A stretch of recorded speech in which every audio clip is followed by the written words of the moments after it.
Bismillahirrahmanirrahim. Assalamu alaikum everyone. We are back with our lecture number 5 for English comprehension and composition.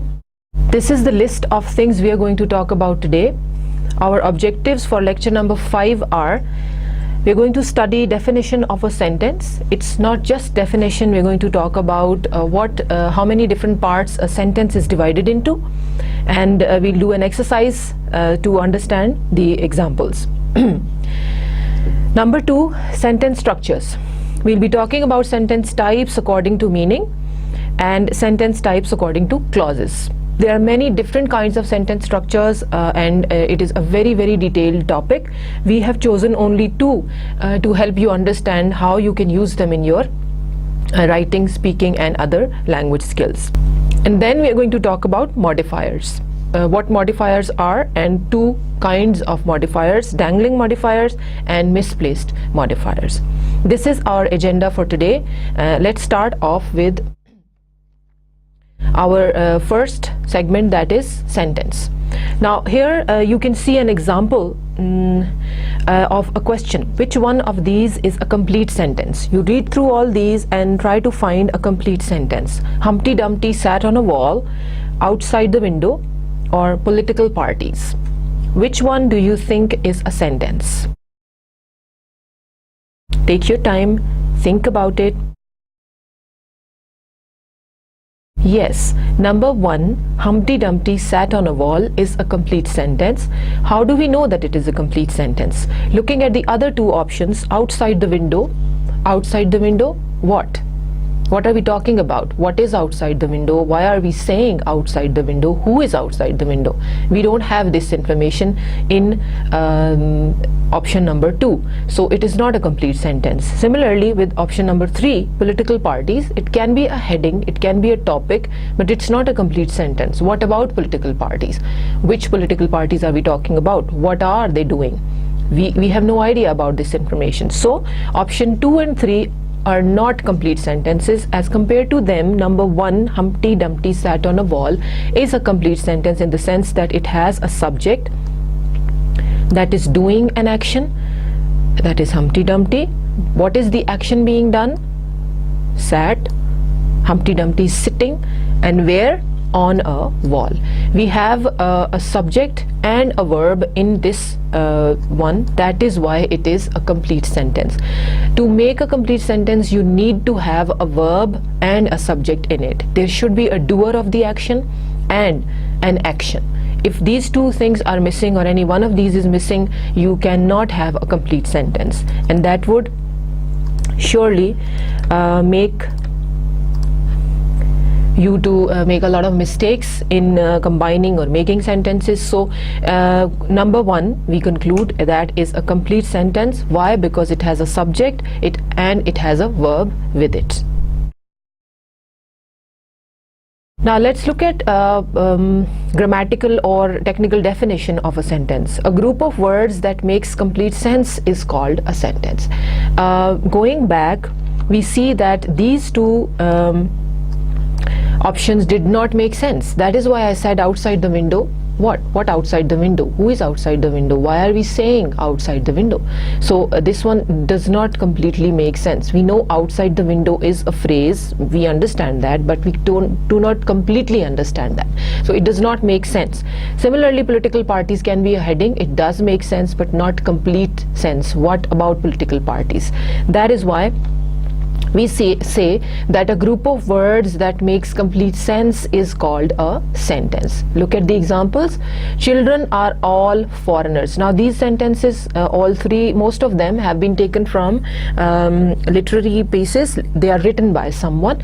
Children are all foreigners. We see that we have a doer of the action, we have an action, and all foreigners is some extra piece of information that is connecting us with our subject. So this makes sense. Ralph Waldo Emerson is trying to say that they don't know their surroundings very well. They are supposed to be taught about it. I have often wanted to drown my troubles, but I can't get my wife to go swimming. This is a funny sentence by Jimmy Carter, and he Basically, this combines two sentences and it makes complete sense. Both the sentences have their own subject and verb. That is why the sentence makes complete sense. You understand that, it's funny, that's why आपको हंसी भी आती है. Be who you are and say what you feel, because those who mind don't matter and those who matter don't mind. Be who you are, one sentence. Say what you feel, another sentence. Because those who mind don't matter, sentence number 3, and those who matter don't mind, sentence number 4. We have 4 sentences combined in this one sentence. That means it makes complete sense. We have connectors, we have words that have connected these 4 sentences, like at 2 places we have and, here again we have and then because connects the first 2 sentences with the other ones, and there are 4 different sentences, but all of them have their own verbs and subjects. That is why they are complete, making complete sense.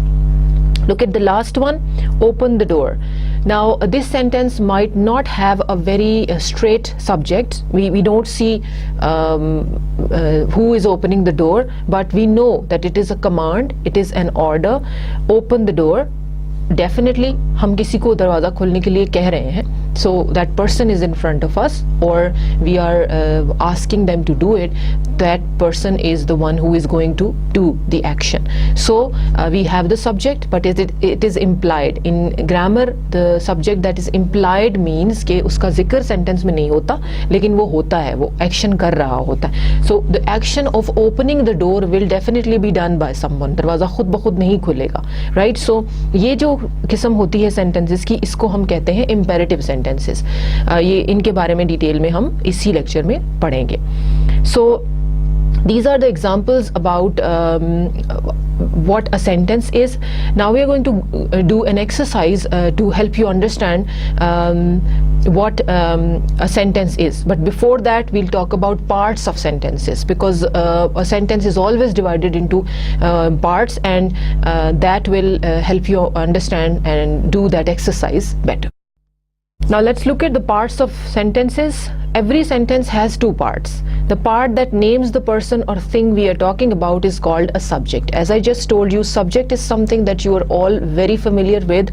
Subject का मतलब होता है a person or thing in the sentence जो काम कर रहा हो, जो एक्शन कर रहा है, who is the doer of the action, जो कोई चीज़ कोई काम कर रहा है, जिससे कहा जा रहा है कि काम करो, या वो काम कर रहा है. So उसे हम कहते हैं subject. We'll look at the examples and then you will understand. The part that tells something about the subject is called the predicate of the sentence. And similarly, वो हिस्सा sentence का जो आपको subject के बारे में कुछ बता रहा होता है, उसे हम predicate कहते हैं. और predicate आपका subject के अलावा जो भी हिस्सा sentence का होता है, वो सब predicate होता है. उसमें आपका verb भी आ जाता है, उसमें हमारे पास object होता है, we have prepositions, we have pronouns, बाकी adjectives, adverbs, जो भी हिस्सा है subject के अलावा. The doer of the action is separated from the sentence. तो बाकी जितना भी sentence बचता है उसे हम predicate कहते हैं. So that would help you understand and divide sentence into 2 parts easily, और exercise में भी help होगी. They wake up. Let's look at this example. They wake up early in the morning. Now who is doing the action in this sentence? इसमें काम कौन कर रहा है? They. Whoever they are, whether they are a bunch of girls, they refers to a family. They ये लोग जो भी हैं, they wake up early in the morning. Action क्या हो रहा है? Wake up. उनका बताया जा रहा है कि वो सुबह जल्दी जागते हैं. Action काम क्या है? Waking up का action है. Early in the morning. Now this part is called subject, and all the rest of this is your predicate. This is how you have to divide the sentence into 2 parts. A predicate आगे से बहुत से different हिस्सों में divide होता है, जो कि आपको already पता है. We have object. Object होता है जिसके ऊपर action किया जाता है. And we have pronouns, we have adjectives, we have adverbs that are part of predicate. लेकिन आपको sentence को 2 हिस्सों में divide करना है. One is subject and the other one is Now let's move on to this exercise. You will be given 10 minutes to do this exercise. In the following sentences, separate the subject and predicate. Similarly, जैसे मैंने आपको अभी बताया, जिस तरह हमने इस sentence को डिवाइड किया, इसका एक सब्जेक्ट था, फिर उसके बाद ये बाकी हिस्सा प्रेडिकेट था, लेकिन आपको बहुत ध्यान रखना है कि आप सब्जेक्ट के तौर पे वो वर्ड या प्रोनाउन या चीज़ आइडेंटिफाई करें जो एक्शन कर रही है या कर रहा है. So move on to this exercise. Take 10 minutes, read through every sentence, और इसमें आप सब्जेक्ट को अंडरलाइन करेंगे और प्रेडिकेट को एनसर्कल करेंगे. जो सब्जेक्ट है उसको अंडरलाइन करेंगे, उसके नीचे एक लाइन लगाएंगे, और जो प्रेडिकेट है, जो बाकी हिस्सा है, उसको आप सर्कल में करेंगे पूरा. Let's do the first one ताकि आपको समझ में आ जाए. The boy stood on the burning deck. Now इसमें एक्शन है स्टूड, स्टैंडिंग का एक्शन हो रहा है, लड़का जो है वो खड़ा है. So who is standing? Who is doing the action? The boy. So this is your subject, and the remaining part is to be encircled like this. This is your predicate. We were through with the first one. Let's do the rest of the 9 and see how many you have done correctly. Number 2, sweet are the uses of adversity. What is the subject in the sentence? Now, when you are trying to identify a subject, you can ask ask a question from yourself: what or who? Who is doing the action or what is doing the action, right? So you can form a question with the help of the sentence as well. Sweet are the uses of adversity can be: what is sweet or what are sweet? The uses of adversity, not just uses. The uses of adversity is a complete subject here because that is sweet. It is not exactly doing an action, but are here is a verb of being. Verb of being is that tells us about the state or being of something. So what is the uses of adversity? It is sweet. The sentence means, इस sentence का मतलब ये है, adversity का मतलब होता है मुश्किलात, जो ज़िंदगी में प्रॉब्लम्स आपको आती हैं. यूजेस, उनके जो असरात होते हैं, उसके इफेक्ट होते हैं, they are sweet. That means life में जो प्रॉब्लम्स आती हैं वो आपको बहुत कुछ सिखाती हैं. They are sweet in the sense that they give you a lot of experience. वो आपको एक अच्छा और बेहतर इंसान बनाती हैं. This is a kind of a literary sentence, and this also gives you an idea that it's not always necessary that your subject will be at the beginning of the sentence. It can be in the middle or in the end as well. क्योंकि आप poetry को देखिए, poetry में अक्सर आपको sentence structure को काफ़ी ऊपर नीचे करना पड़ता है जब आपका जो पोइट्री का मीनिंग है वो अच्छा आए. तो उसमें अक्सर ऐसा होता है कि सब्जेक्ट जो है वो अपनी सही वाली जगह से हटाकर कहीं और रखा जाता है. बिल्कुल ऐसे ही ये सेंटेंस है, sweet are the uses of adversity. इस सेंटेंस को आपकी एक्सरसाइज में डालने का मकसद यही था कि आपको ये बताया जाए कि आपके जो सब्जेक्ट्स हैं सेंटेंस में, जो एक्शन कर रहा होता है बंदा या कोई चीज़, वो हमेशा सेंटेंस के शुरू में नहीं होता. जैसे पहले सेंटेंस में था, the boy right in the beginning stood on the burning deck. So ऐसा हमेशा नहीं होता. So you have to be careful. All you have to do is that you have to identify the doer of the action, और जिसके बारे में हमें कुछ बताया जा रहा है और जो बता रहा होता है, that is your predicate. So here we have the uses of adversity as your subject. We were supposed to underline the subject and encircle the predicate. So the uses of adversity is your subject and sweet are is your predicate. Moving on to the next one, we see stone walls do not make a prison. Now this is a negative sentence. इसमें not आ गया है, ये एक negative sentence है. इसमें आप देखें कि एक्शन क्या चीज़ या कौन कर रहा है. इसमें आप क्वेश्चन बना सकते हैं, what does not make a prison और who does not make a prison? Stone walls. Stone walls is something that is doing an action. You need to underline this, and the remaining part including your verb and everything else is your predicate. That's how you have to do it. Stone walls do not make a prison. What does not make a prison? Stone walls. So who is doing the action of making a prison? Not making a prison? Stone walls, right? So action कर रहा है stone walls. Although stone walls खुद action नहीं कर सकती, but that's how the sentence is. That action is attributed to stone walls. और stone walls को doer of the action कहेंगे, इसलिए ये है आपका subject और ये है आपका predicate. Moving on to sentence number 4. The singing of the birds delights us. The singing of the birds delights us. What do you think is the subject here? The singing of the birds is your subject, as that is something that is doing an action of delighting us. Delighting मतलब हमें खुशी दे रहा है, हमें बहुत बेहतर अच्छा महसूस करवा रहा है. Singing of the birds in the morning, somebody is listening and they are saying that it delights us. So the singing of the birds is your subject and this one is your predicate. You're supposed to encircle it. What delights us? This is the question you can form. What delights us? The singing of the birds. So your subject is the singing of the birds. It's not just singing, it's not just of birds, it is the whole phrase, the singing of the birds. What delights us? The singing of the birds delights us. This is your sentence number 4. Moving on to sentence number 5. He has a good memory. Now what is the subject? Who has the good memory? You are supposed to ask yourself a question. You have to form a question. He is your subject and the remaining part automatically will be your predicate. Has a good memory. Now has again is a verb of being. It is connecting your subject with the remaining part. It is telling us that your subject possesses something or it has something. It is not, your subject is actually not doing an action, but it is showing us a link between a good memory and the subject. So he has a good memory. He is the subject who is doer of the action or possessor of something that you're talking about, and the part that is telling us more about the subject is has a good memory, and that is your predicate. Sentence number 6. Bad habits grow unconsciously. Yes, here the subject is quite obvious. What grows unconsciously? Bad habits. So this is your subject and this part is your predicate automatically, because when you separate the subject, the remaining part is definitely your predicate. जितना भी लंबा sentence है, चाहे वो 10 sentence आगे जा रहा हो, वो आपका पूरा predicate हो जाएगा.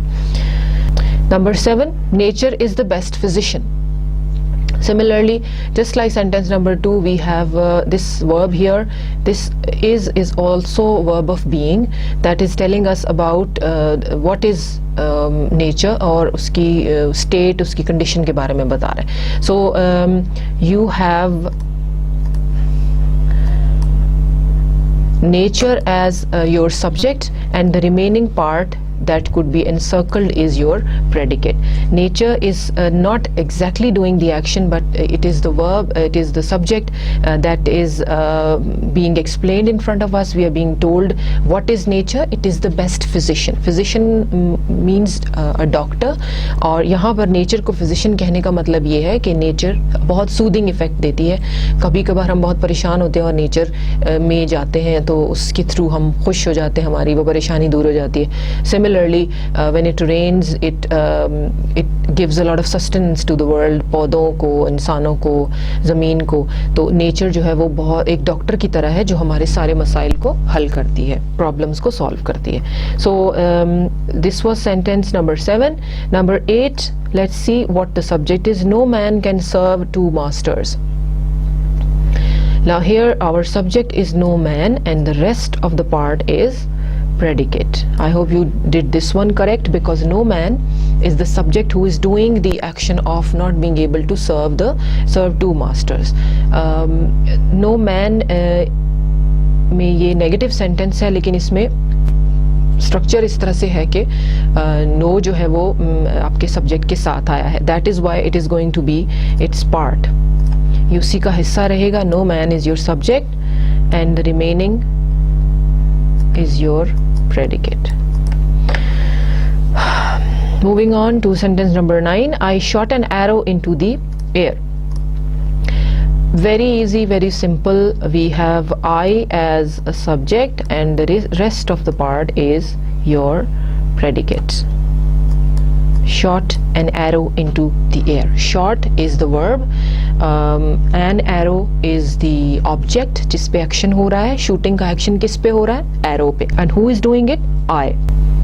Moving on to sentence number 9. This is quite simple. We see that There is subject that is very clear. I shot an arrow into the air. Who shot an arrow?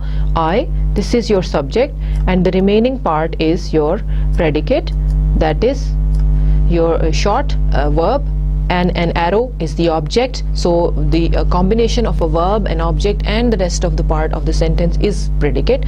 So subject को अलग कर दें, that is I. किसने action किया है? I. Shooting an arrow, किसने arrow shoot किया है? I. वो subject हो गया, और उसके साथ आप shot an arrow into the air निकाल देंगे, वो predicate हो जाएगा. Sentence number 10. On the top of the hill lives a hermit. Now this is another example of your subject not being in the beginning of the sentence. यहाँ इस sentence में भी आपका subject sentence के शुरू में नहीं है, उसे आपने ढूंढना है. और कैसे ढूंढना है? आपने देखना है कि action कौन कर रहा है. इसमें आप sentence का structure सीधा ठीक कर दें तो आपको समझ में आ जाए. On top of the hill, ये तो हो गया कि किस जगह की बात हो रही है. Lives आपका verb हो गया. Who lives? A hermit. So automatically this is your subject. Living का action कौन कर रहा है? पहाड़ की चोटी पर कौन रह रहा है? A hermit, right? So hermit is your subject and lives से लेकर on top of the hill ये आपका हो जाएगा predicate. इसको आपने encircle करना है. Right? I hope many of your answers here would be correct, but you need to practice more. इसके लिए you'll be given exercises on the portal. You can do those and check if your answers are correct or not. Now we move on to our sentence structures. I told you we'll be talking about two different kinds, that is sentence types according to meaning and sentence types according to clauses. First of all, we talk about sentence types according to meaning. In English language, we have 5 main sentence types according to meaning. Number 1 is declarative sentences. They are used to form statements, and statements means you simply state a fact, you declare a fact, you tell somebody that this happened, or any observation, anything. So they are called declarative sentences or plain statements. We simply call them statements as well. Examples are Mary is here, my name is Mary. These are two pieces of information that are being stated very directly, very straightforwardly. So they are called declarative sentences. Then we have interrogative sentences. The word is interrogative. It's not interrogative. Most of the times you might have heard people pronouncing it as interrogative. It's interrogative sentences, and they are used to ask questions. So interrogative sentences are questions. Where is Mary? What is your name? An important thing about these sentences is that they are accompanied by a question mark at the end. Imperative sentences next are used for commands. These are commands, requests or orders. For example, come here, tell me your name. Now if you add please to tell me your name, please tell me your name is a polite request. Otherwise, tell me your name, it's slightly less polite. But come here and tell me your name do not have their subjects as stated in the sentence. We know when you are saying come here, you are talking to somebody and they would do that action. Similarly, tell me your name, you are asking somebody to tell them, tell you their name. So imperative sentences are such that they don't have their subject implied or stated in the sentence. Similarly, we have conditional sentences as the fourth type of the types of sentences. They are used to indicate dependencies between events or conditions. These are conditional sentences in the sense that they have a condition imposed, that one thing will happen and then the other thing would happen, and it is conditional. जैसे हम कहते हैं कि एक चीज होगी तो दूसरी चीज होगी, शर्त ये है कि पहले वाली चीज पूरी हो. For example, if you cut all the trees, there will be no forest. Like दरख्त काटने के बाद फॉरेस्ट नहीं रहेंगे. If अगर आप दरख्त काट देते हैं तो फॉरेस्ट नहीं होंगे या खत्म हो जाएंगे. Similarly, if you study hard, you will get good grades. If you wake up early in the morning, you will be able to finish all work in time. बिल्कुल ऐसे ही ये sentences होते हैं जिनमें condition होती है, वो एक बात पूरी हो तो दूसरी हो. इस तरह की meaning के लिए आप conditional sentences इस्तेमाल करते हैं. Last one is exclamatory sentences. These are used to show emotions of surprise, happiness, sorrow, regret, excitement, or any other emotion whatsoever. So that is why they are called exclamatory sentences. For example, wow, what a beautiful scene. Now this is an exclamation because you're surprised at the beauty of the scene and you expressed it that way. We have these exclamation marks here, which also show us that there is an emotion being expressed in here.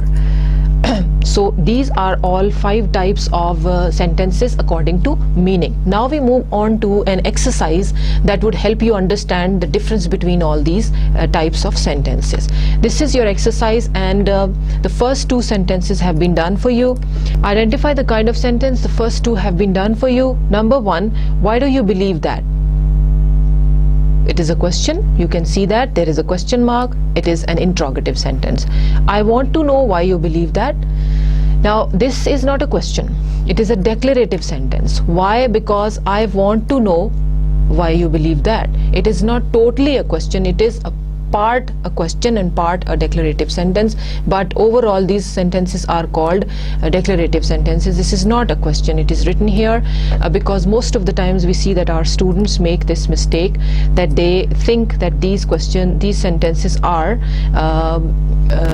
questions, but they are not. So you start from sentence number 3, do this exercise and see how many of your answers were correct and how many you got wrong. Let's start from sentence number 3 and see what types of sentences all the categories fall in. Question number 3 is, please accept my apology. What do you think is the type of sentence that this sentence goes with? Please accept my apology. Yes, this is a imperative sentence. This is expressing a request. As you can see, the word please gives us an idea that somebody is requesting the other person to accept their apology. They're basically saying sorry. So this sentence is your imperative sentence. Number 4, your face is frightening the boy. Now you see an exclamation mark at the end, and the person is showing a kind of an emotion, letting the other person know that your face is frightening the baby. So it is an exclamation. Similarly, it is an exclamatory sentence. Whatever sentence ends in an exclamation mark is an exclamatory sentence, and also it should show some kind of emotion. And here we see an emotion of being scared about the baby getting scared or frightened.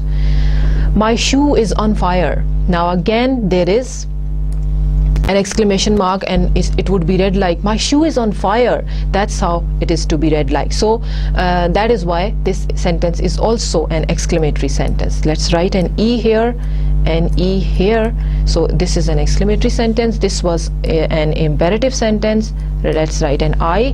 When did you first notice that your shoe was on fire? Question number 6. Sentence number 6. This is also accompanied by a question mark. It is a question starting off with a WH word. When did you first notice that your shoe was on fire? This is a question. So we write question or interrogative. We also call these interrogative sentences. My doctor told me to take these vitamins. This is a declarative sentence. This is a piece of information that is being given, that my doctor told me to take these vitamins on time because I was supposed to get well. So this is a declarative sentence. D. Ask Doris for the recipe. Yes, ask Doris for the recipe is an imperative sentence. They are telling them to do something. We don't have a subject here. We have an object on whom the action would be done, that is Doris, but we don't have a direct subject. Who are we asking to go to Doris and ask for the recipe? Somebody who is standing in front of us. So this is an imperative sentence. It is a kind of a request or command to go to Doris and ask for the recipe. Did you solve the puzzle yet? This is a question. Of course, we can see the question mark. This is either a question or an interrogative sentence. And hand me your coat. Now they are asking Anne to give them their coat. We have the subject here. It's sometimes written, it's sometimes not written, but we still have it as an imperative sentence.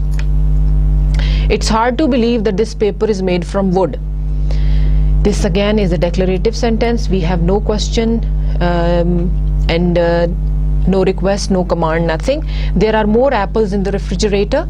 This is again a declarative sentence. We are being told that there are apples in the refrigerator. We are on the wrong planet. This is an exclamatory sentence. The way I read, you should get an idea. सारे exclamatory sentences को आप देखें तो वो कोई ना कोई emotion show कर रहे हैं. My shoe is on fire, they are scared कि उनके जूते को आग लग गई है.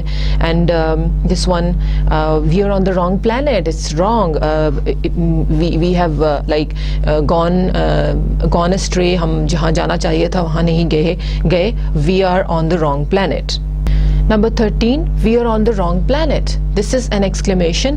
Of course, it is an exclamatory sentence. Number 14, will Patricia pause to place poached pickles on Paula's pretty plate? A lot of P sounds. Will Patricia pause to place poached pickles on Paula's pretty plate? We have a question mark in the end, that is and. We have a helping verb starting of the question, so this is a question. Number 15, I would send her a gift if I were you. Now we have talked about these kinds of sentences. We have an if here, and I would send her a gift if I were you. अगर आपकी जगह मैं होती तो मैं उसको gift देती. This is a condition. आपकी जगह मैं नहीं होती तो मैं ये करती. So this is a condition. So this is a conditional sentence. We have only one conditional sentence in the list of 16 sentences. Number 16, send her a nice gift. This again is a command. It is a kind of an order. So this is your imperative sentence. Now look at your exercise and count the sentences that you have done correctly. Mark yourself on this exercise, and if you are lagging behind in some kind of sentence that you don't understand, go back to the slide and read these and try to do the exercise again so that you understand what kinds of sentences apply to which sentences in this exercise. Now the second category of types of sentences that we are going to talk about is sentence types categorized according to the clauses they contain. One way to categorize sentences is by the clauses they contain. The first one was according to the meaning, that the 5 types of sentences we did. Now we are moving over to category of sentences that is divided according to their clauses. You all have a basic knowledge of clauses. Let's revise them as well. A clause is a part of a sentence containing a subject and a predicate. It is a part of a sentence. It's not a complete sentence. It's almost the same as a sentence, but there are sentences that have more than one sentence combined. So when we combine 2 sentences together, one of them separately is called a clause. A clause, every clause has its own subject and predicate. That is why it is called part of a sentence that conveys complete sense. There are 4 types of sentences in this category. Number 1 is simple sentences. The first type of sentence is simple. It contains a single independent clause. For example, I don't like dogs. The sentence has just one subject and one predicate. It is not combined with any other sentence.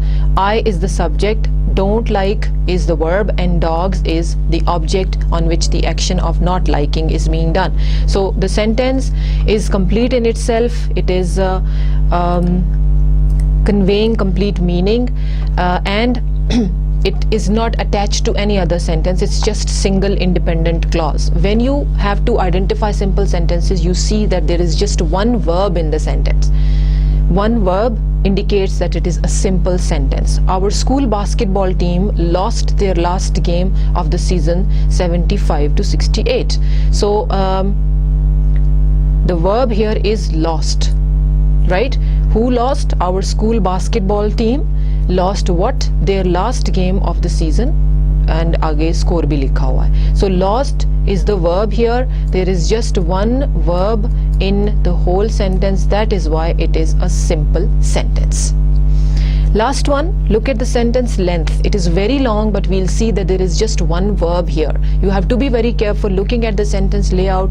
आपको परेशान नहीं होना कि इतना लंबा sentence है तो ये simple हो ही नहीं सकता. Simple हो सकता है because उसमें सिर्फ एक verb है. अगर sentence में एक verb है तो वो simple sentence होगा. The old hotel opposite the bus station in the center of the town is probably going to be knocked down at the end of next year. Now see, the old hotel opposite the bus station in the center of the town. अब town तक अभी तक हमारे पास verb नहीं आया है. We just have the position and location of the place we are talking about. Is going to be knocked down. This is your verb. ये सबसे लंबा verbal group है. Probably इसमें बीच में adverb आ गया है. Is going to be knocked down is the verb at the end of next year. When? At the end of next year. So we have just one verb again here. That is why this sentence is also simple, although it was a very long sentence. Next type is compound sentence. Compound, as the name suggests, is the combination of two clauses. Contains two independent clauses that are joined by a coordinating conjunction. The most common coordinating conjunctions are and, or, but, or so. There are many others, but these are coordinating conjunctions. Now, coordinating conjunctions are those which combine clauses of equal importance. These are sentences, these are parts of sentences that have their own importance. They can be separately written as well, but to make our composition more crisp, more concise and precise, हम इन sentences को जोड़ देते हैं और इनको जोड़ने के लिए हम इस्तेमाल करते हैं coordinating conjunction. Coordinate करने का मतलब क्या होता है? To join, to organize, to help help make something more organized, more integrated. So coordinating conjunctions are the ones they play the similar role. They combine sentences of equal importance. उनको simply जोड़ देते हैं, उसमें meaning बिल्कुल clash नहीं करता. Look at this first example. I don't like dogs and my sister doesn't like cats. Simple combination of two sentences. अगर आप इसको comma और and निकाल दें बीच में से तो I don't like dogs full stop के साथ एक अलग sentence बन जाता है. My sister doesn't like cats full stop के साथ एक अलग sentence है. लेकिन हमने इनको जोड़कर दो sentences को combine करके एक sentence बनाया with the help of coordinating conjunction and. ये वाला कंजंक्शन है कोऑर्डिनेटिंग कंजंक्शन. ये कंजंक्शन मोस्टली फंक्शन परफॉर्म करता है सिर्फ दो सेंटेंसेस को जोड़ने का और यहाँ पर भी उसने यही किया. सो ये है दो sentences. Don't like is the verb here and doesn't like is the verb here. दोनों सेंटेंसेस का अपना अपना वर्ब, अपना अपना सब्जेक्ट है, इसलिए वो दो अलग सेंटेंसेस थे जिन्हें हमने जोड़ दिया. You can write on paper और you can use a computer. Similarly you can choose anyone. You can write on paper one sentence, you can use a computer. लेकिन उसको और के थ्रू जोड़ दिया है क्योंकि मीनिंग वाइज और उसमें फिट आ रहा था. और is your coordinating conjunction. A tree fell onto the school roof in a storm, but none of the students was injured. Another coordinating conjunction simply joined two pieces of information. A tree fell onto the school roof in a storm, but none of the students was injured. The students were safe. So this is how compound sentences are. As the word compound suggests, this is a combination of two different sentences of equal importance. You have to be very careful here. Both the sentences have their own importance. They are separate entities in themselves. We just combine them. Next one is complex. As the name suggests, again, it is slightly complex as compared to compound. Contains an independent clause plus one dependent clause. Now, complex sentence is a little challenging in the sense that it has one independent clause and another dependent clause. A dependent clause starts with a subordinating conjunction. And the subordinating conjunctions are that, because, although, where, which, since. There is a long list, but we have here just mentioned some important ones. And these are called subordinating conjunctions because they join dependent clauses. And subordinate कौन होते? Subordinate का मतलब होता है to work under someone, to work under the authority of someone else. That means that your authority is less than the other person. You are less important and the other person is more important. Similarly, subordinate also means to have slightly less of effect. That is why we say that these conjunctions join dependent clauses, and they are called dependent clauses. Why? Because they depend totally on the first part of the sentence for their meaning, on the main clause. Look at this example. I don't like dogs that bark at me when I go past. Now this is your dependent clause. Why? Because it is connected to the first part of the sentence. That is the subordinating conjunction. ये हो गया आपका conjunction. अब bark at me when I go past हमें बता रहा है which dogs are we talking about. The kind of dogs we are talking about is that bark at me when I go past them. So that is the kind of dogs we are talking about. So अगर आप यहाँ तक sentence को ख़त्म कर दें dogs के बाद,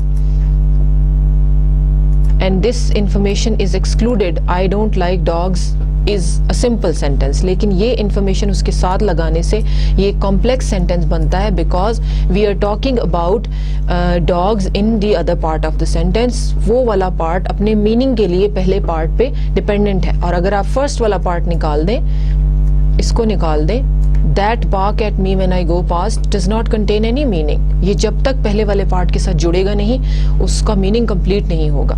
That is why these conjunctions are called subordinating conjunction and sentences are called complex sentences. और ये जो clause होती है इसको हम कहते हैं dependent clause या subordinating clause.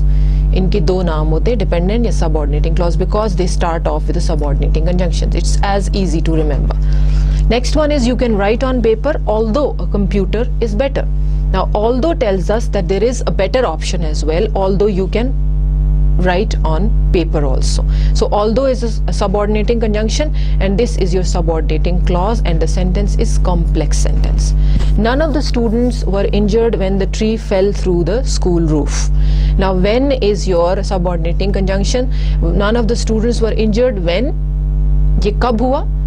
When the tree fell through the school roof. So we are being given the time of the action when the students were not injured in the second clause. So अगर वो वाला time आप निकाल दें तो आपका first sentence भी complete नहीं होगा और second वाले का भी meaning complete नहीं है. And this is your dependent clause, that is why it has to be attached with the previous one so that it gives its complete meaning.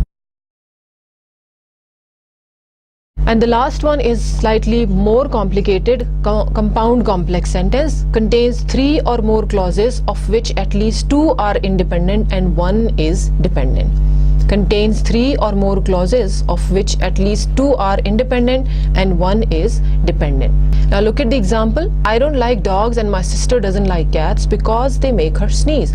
Now इस तरह के sentences में क्या होता है कि आपके पास 3 या 3 से ज़्यादा clauses होती हैं जिसमें से कम 2 independent होनी चाहिए और 1 dependent होनी चाहिए. 2 independent का मतलब कि 2 clauses जो हैं वो coordinating conjunction से जुड़ी हों और 1 जो है वो उसमें से independent हो. उससे ज़्यादा हो सकती है लेकिन अगर सिर्फ 3 है तब वो complex compound sentence बनेगा, compound complex. I don't like dogs and my sister doesn't like cats. This is the combination of 2 independent clauses because they make her sneeze. Why does his sister doesn't like cats? Because they make her sneeze. और जो उसकी cats नापसंद करने का reason लिखा हुआ है आपका वो इसमें है.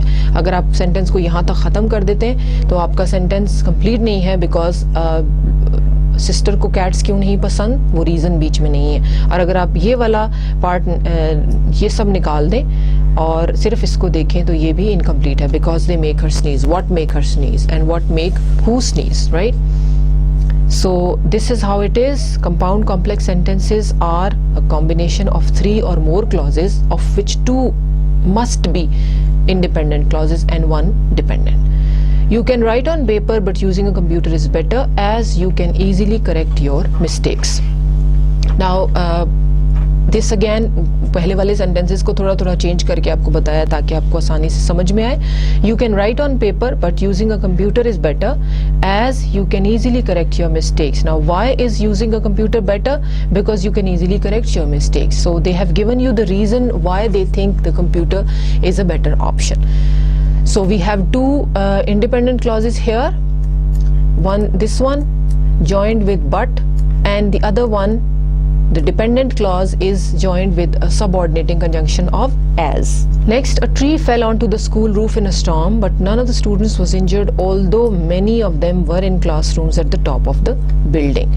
Now, although से शुरू होने वाला आपका dependent clause है, this one. ये one clause जो dependent है वो है students building के अंदर थे but still they were not injured, and this part is your dependent clause as it depends totally for its meaning on the previous section. अगर आप ये सब निकाल दें तो ये पढ़ेंगे although many of them were in classrooms at the top of the building, we don't have any idea what we are talking about, who were in classrooms on the top of the building. So you have to connect this one with the previous part. A tree fell onto the school roof in a storm but none of the students was injured. ये आपकी दो dependent clauses का combination है but के help से, और इसके बाद although है आपका subordinating conjunction जो आपके subordinating clause को पहले वाले clause से combine कर रहा है. So these are kinds of sentences according to clauses. Now we are going to do an exercise on these 4 types, and you have to find compound and complex sentences in this exercise. Read these 10 sentences and identify compound and complex sentences. Simple are too easy, and complex compound is not in this exercise. Compound and complex sentences आपने identify करने हैं, और आपको पता है कैसे करना है. Compound sentence आपका होता है combination coordinating conjunction से जुड़े हुए sentences का, और complex sentence होता है जो dependent clause होती है उसके meaning के लिए अपने पहले वाले हिस्से पे depend कर रही होती है. So read these sentences and we'll see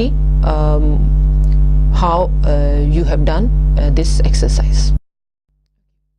Now that you're done with the exercise, let's go through the sentences one by one and see which one is compound and which one is complex. Number 1, the horse reared and the rider was thrown.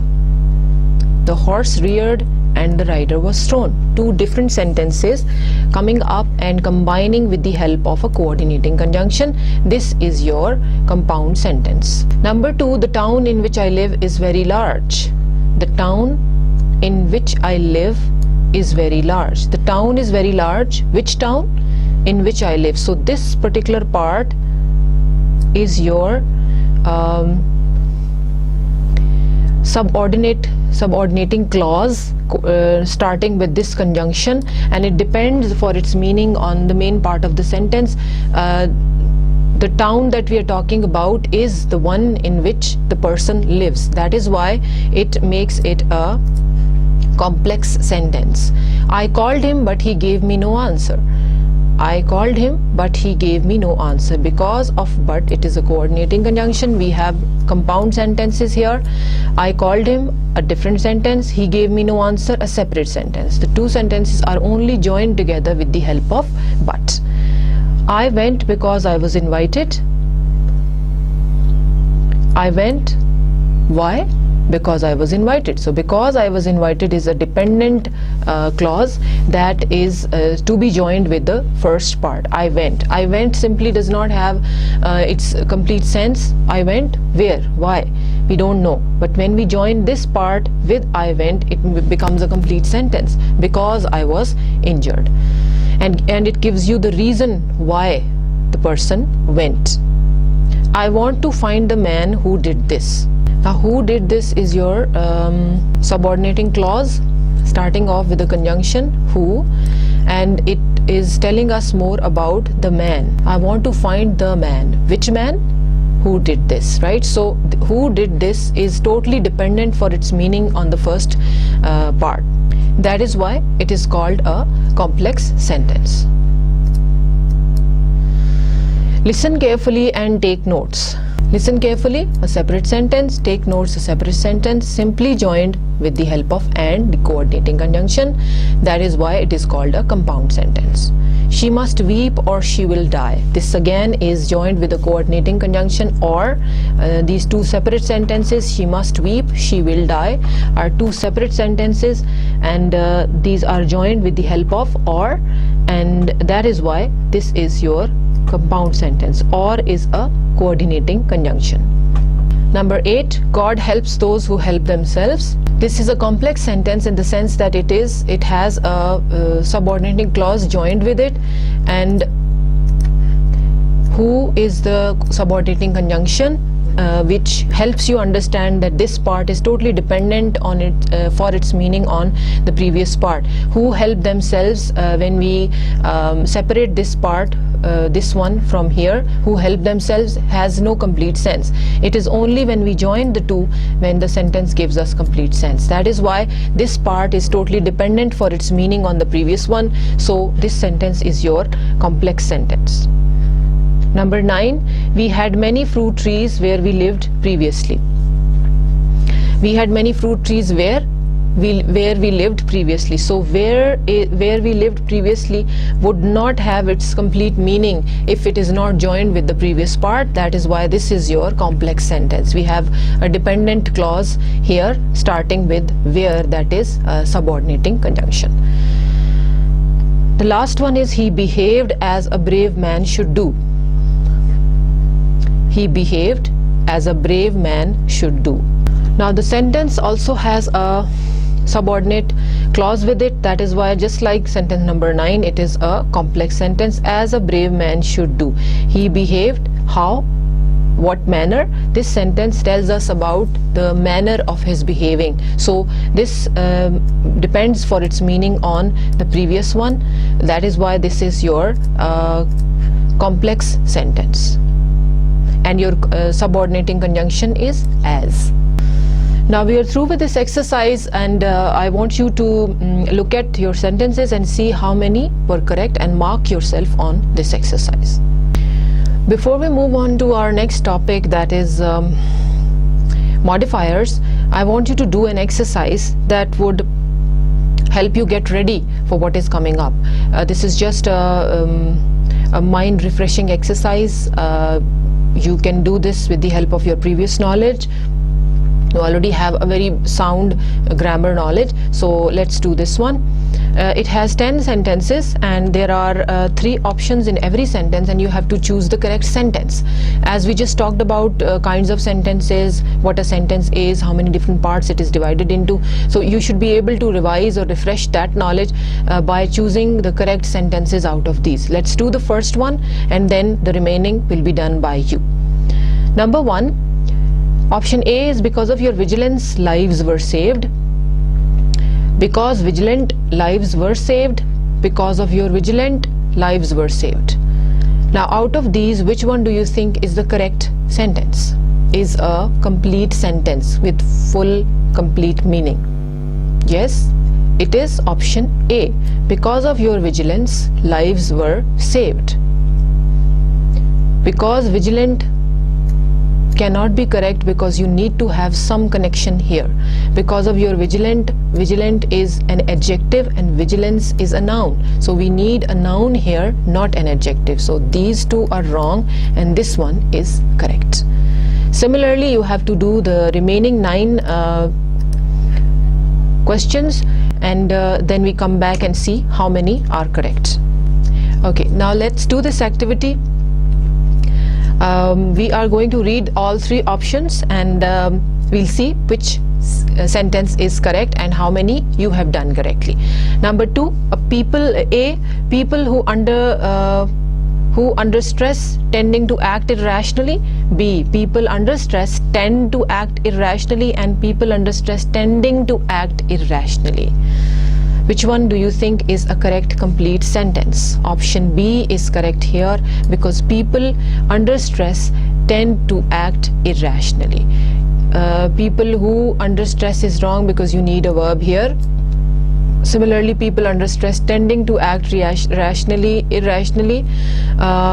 is wrong because here you don't have the helping verb, and tending is wrong here. So people under stress tend to act irrationally. This is a general statement that जो लोग परेशान होते हैं, जो under stress होते हैं, वो irrationally behave करते हैं. Number 3, A, to know her is to love her.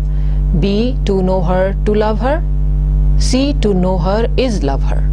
This is very simple. Option A is here correct. To know her is to love her. 4, we made her to blush by lavishing praise on her. We made her blush by we lavished praise on her, or we made her blush by lavishing praise on her. Now option A cannot be correct because we made her blush. When you use made, as a main verb उसके आगे जो infinitive होता है उसमें to नहीं आता. Right, this is one thing that you have to remember. This is called infinitive. To infinitive होता है. Infinitive is the first form of verb with to. So first form of verb के साथ to नहीं आता जब आप made का helping verb use करते हैं. I made her to be angry with me is wrong. I made her angry with me. Option A would be wrong. We made her blush by. We lavished praise on her by के बाद दोबारा आपको subject mention करने की ज़रूरत नहीं है. We made her blush by lavishing praise on her. Option C is correct. Number 5. A. I secretly admired his bravery when loudly deplored his impulsiveness. Option A sentence is not to be connected with when. This is wrong. While loudly deploring his impulsiveness, I secretly admired his bravery. Now we see that admired and deploring don't have the same verb form, so they are not correct. Option C would be correct here. I secretly admired his bravery while loudly deplored his impulsiveness. That means that I admired him as a brave person secretly, but loudly in front of others deplored his impulsiveness. I did not like, I hated his impulsiveness. Next one is A. He apologized to Macy in order to end the quarrel. B. He apologized to Macy too in order to end the quarrel. C. He apologized to Macy in order that to end the quarrel.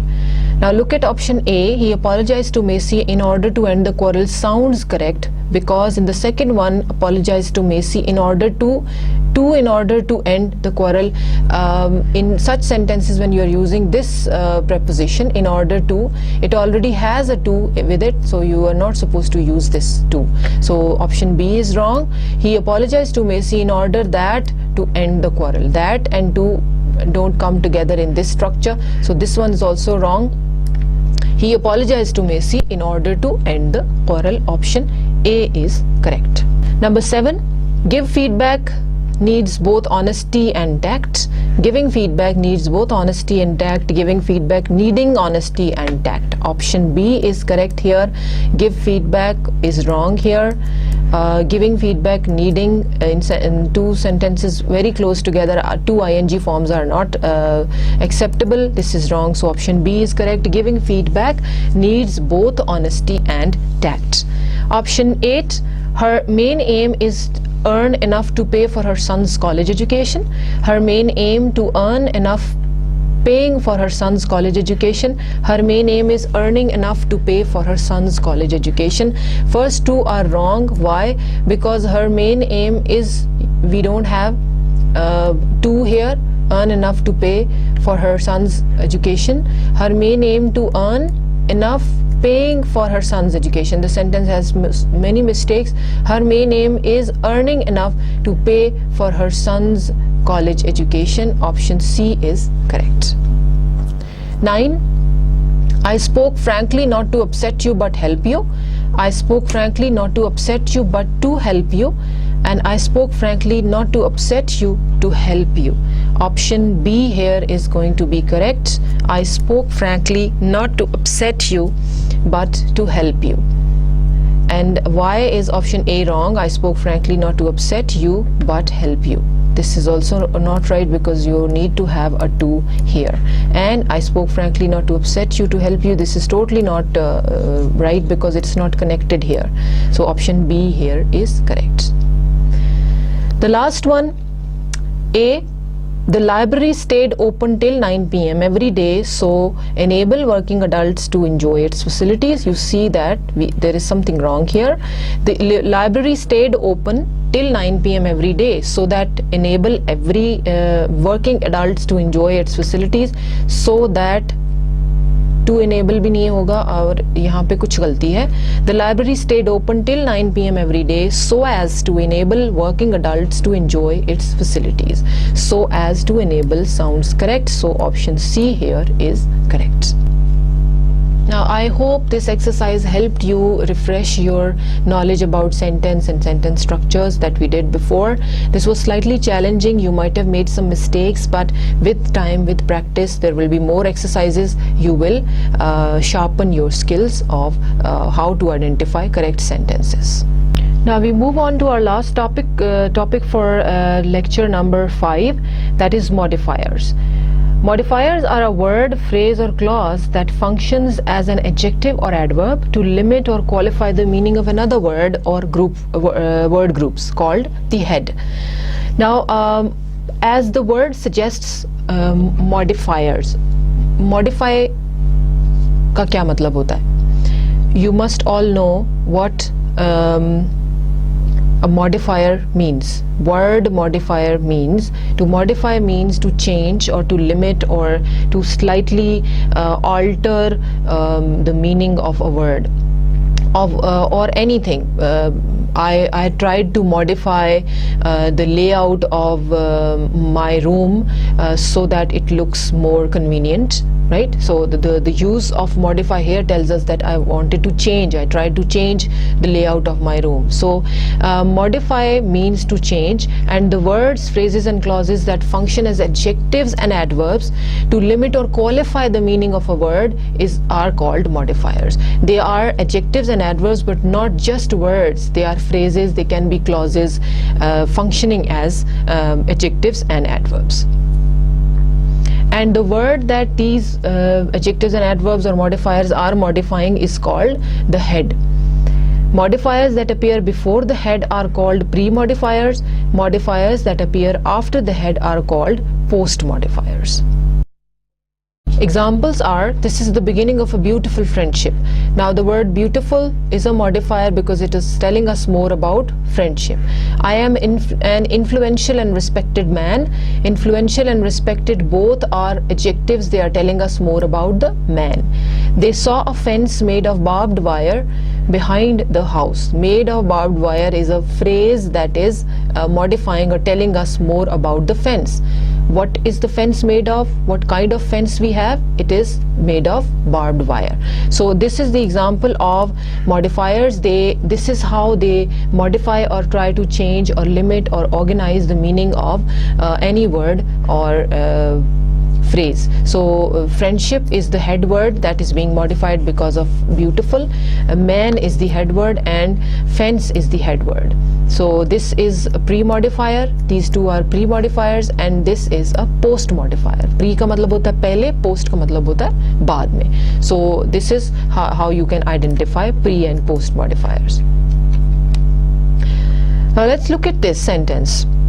Let's read through and see what is wrong with it. Topped with hot fudge sauce, my friend could not believe that I ate the whole thing. Topped with hot fudge sauce, my friend could not believe that I ate the whole thing. Now, we are going over to understanding of two different kinds of modifiers. This sentence is one of the examples. Read the sentence and see what's wrong. There is something really wrong with this sentence. Topped with hot fudge sauce, my friend could not believe that I ate the whole thing. Now we have no idea what the whole thing is, and when we read topped with hot fudge sauce, we think that my friend is somebody who was topped with hot fudge sauce. Sentence को पढ़कर ऐसा लगता है कि hot fudge sauce friend के ऊपर था, जो sentence को बहुत funny meaning दे देता है. Although it is not that, it is something that the person ate जिसके ऊपर hot fudge sauce था, and the friend could not believe that they ate the whole thing. So there is something missing here that would be added and the sentence would become complete. उसका meaning जो है वो complete हो जाएगा. So when you are talking about modifiers, उनके बिल्कुल साथ जो words होते हैं वो automatically उनके साथ connect हो जाते हैं. Topped with hot fudge sauce, when you have my friend here, तो हम समझते हैं कि fudge जो है वो my friend के ऊपर है. Although ऐसा नहीं है. So there is something wrong with this sentence. Topped with hot fudge sauce, my friend could not believe that I ate the whole thing. The whole thing is supposed to be elaborated here. यहाँ पे इस sentence में हमें कुछ add करना पड़ेगा ताकि ये sentence complete हो जाए, इसका meaning complete हो. Similarly, look at this sentence. Driving on the park road at dusk, grizzly bears are foraging for food. Now similarly, ये जो underlined part है ये आपका modifier है जिसके बिल्कुल आगे लिखा है grizzly bears. Now driving on the park road at dusk, grizzly bears उसके बिल्कुल साथ है, तो हमें लगता है जैसे grizzly bears जो हैं वो park road पे driving कर रहे हैं. Although ऐसा नहीं है, there is something missing. You should say, while I was driving on the park road at dusk, I saw grizzly bears foraging for food. Right? So यहाँ पे आपका subject नहीं है mentioned. Similarly, यहाँ पे वो चीज़ नहीं है जो इसके ऊपर hot fudge sauce है. These kinds of modifiers are called dangling modifiers. Dangling का मतलब होता है something that is hanging in the middle. ना वो इधर की है ना उधर की है, so उसका meaning complete नहीं है. Language के उसमें scenario में हम उसको इस तरह से dangling modifier कहते हैं, because dangling modifiers जिस सेंटेंस में होते हैं वहाँ कोई ऐसी चीज़ मिसिंग होती है जिसकी वजह से उनका मीनिंग कंप्लीट नहीं हुआ होता. A dangling modifier is a phrase or clause that is not clearly and logically related to the word or words it modifies. See, it is clearly and logically not related. Now logically, driving on the park road at dusk is not related with grizzly bears. Grizzly bears cannot drive. They just cannot be found on park road driving in their cars. So it is somebody else who is driving and they found grizzly bears looking for food. Foraging means looking or hunting or finding food. So this is how it is. Dangling modifiers are phrases and clauses that are not clearly and logically connected to the sentences or modifiers, words that they are modifying. Two notes about dangling modifiers. These are two very important things. Unlike a misplaced modifier, a dangling modifier cannot be corrected by simply moving it to a different place in a sentence. Now misplaced modifier हम थोड़ी देर बाद करेंगे. Dangling modifier को हम simply उसकी जगह से हटाकर दूसरी जगह ले जाके ठीक नहीं कर सकते. इसमें we have to add something that is missing. In most cases, the dangling modifier appears at the beginning of the sentence, although it can also come at the end. In some cases, it is found at the end, but ज़्यादातर ये sentence के शुरू में होता है. Now let's look at another example and then we'll do an exercise. Having been fixed the night before, Priscilla could use the car. Now we see that having been fixed the night before के फौरन बाद Priscilla, the person's name, it's the lady's name, आ रहा है, तो ऐसे लग रहा है जैसे Priscilla has been fixed the night before, although it was the car. So इसको हम ठीक करेंगे. ये आपका dangling modifier है जो कि मीनिंग के हिसाब से logically connected नहीं है बाकी सेंटेंस के साथ. Since having been fixed the night before is placed next to Priscilla, the sentence means that Priscilla was fixed the night before, although this is wrong. So हमें ये ठीक करना है. Since the car had been fixed the night before, आपके पास यहाँ पे verb structure जो है वो गलत था. Since भी आएगा यहाँ पे आपका conjunction, the car had been fixed the night before, Priscilla could use it. तो जब कार का यहाँ पे आपने मेंशन कर दिया तो आप यहाँ दोबारा कार मेंशन नहीं करेंगे, उसकी जगह प्रोनाउन मेंशन करेंगे. So now we are very clear that your dangling modifier is connected to the car rather than Priscilla. So इस तरह होता है डैंगलिंग मॉडिफायर्स में कि आपको उनके अंदर कुछ ऐड करना पड़ता है, मिसिंग चीज होती है जो कि उसको ठीक करती है. और misplaced modifier is different in the sense that you just have to pick it up from one place and put it another to another place, तो वो ठीक हो जाता है, उसका मीनिंग करेक्ट हो जाता है. Now this is the exercise you have to do. There are pairs of sentences जिनमें से एक में dangling modifier है और वो गलत है और दूसरे में वो सही है. आपको सही वाला चूज करना है and then we'll see कि आपने कितना सही किया है. Now let's do this exercise. You were supposed to pick the correct sentence from the following pairs of sentences. Select the one which is correct.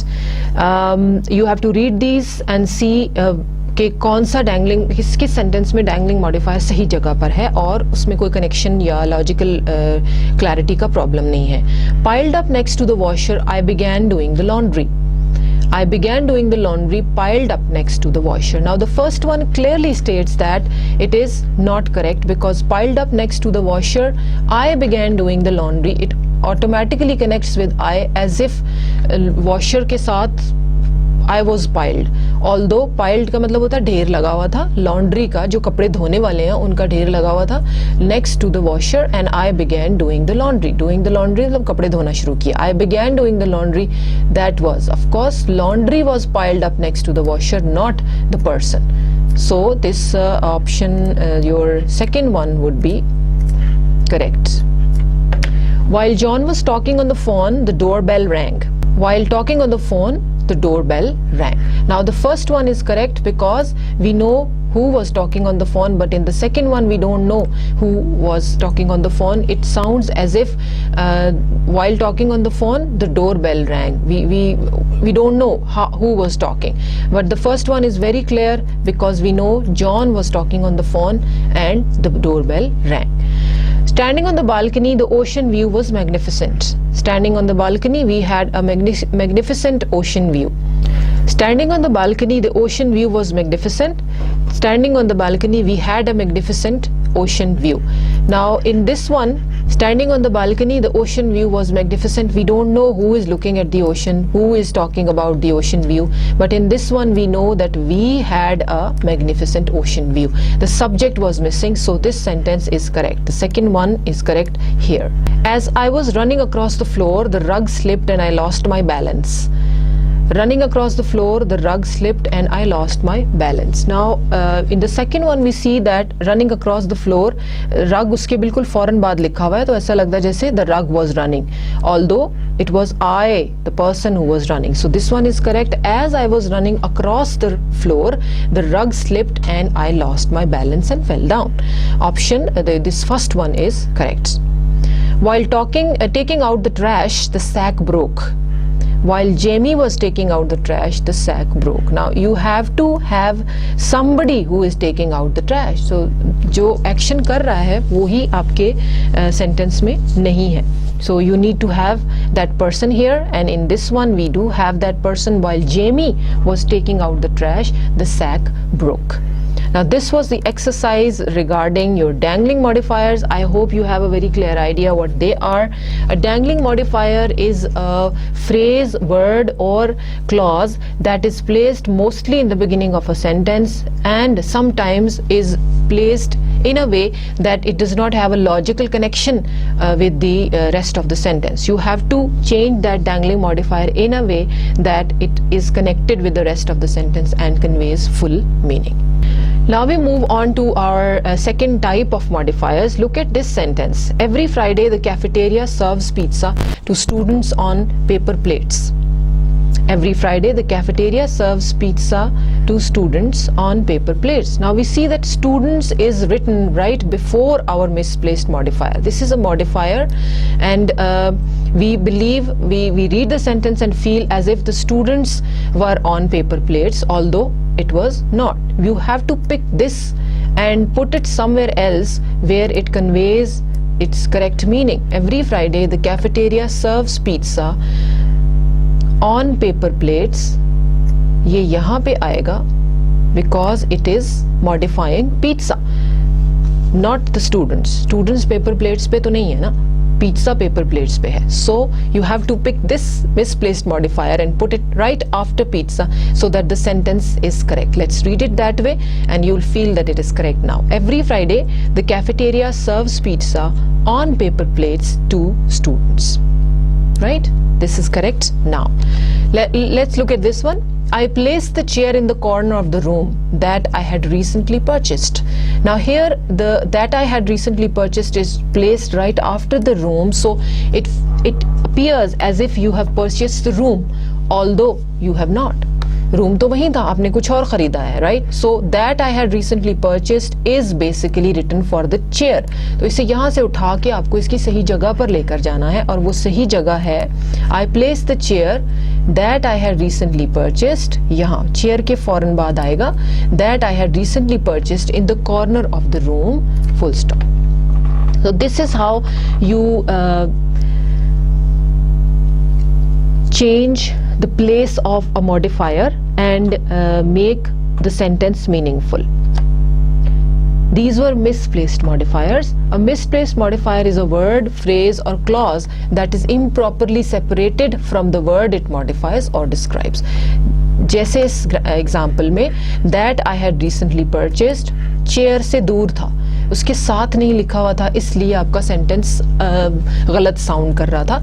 Room के साथ लिखा हुआ था that I had recently purchased, although हम room तो नहीं खरीद सकते, right. So we were suppose to have it here along with the chair. So it is a misplaced modifier, a word, a phrase or a clause that is improperly separated from the word it modifies.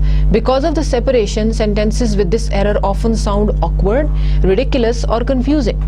Sentences funny हो जाते हैं, गलत हो जाते हैं, उनका meaning अजीब सा हो जाता है. जैसे ये वाला सेंटेंस था, this one. अब स्टूडेंट्स तो पेपर प्लेट्स पे नहीं है ना, पिज्जा होगा, राइट. It's very funny.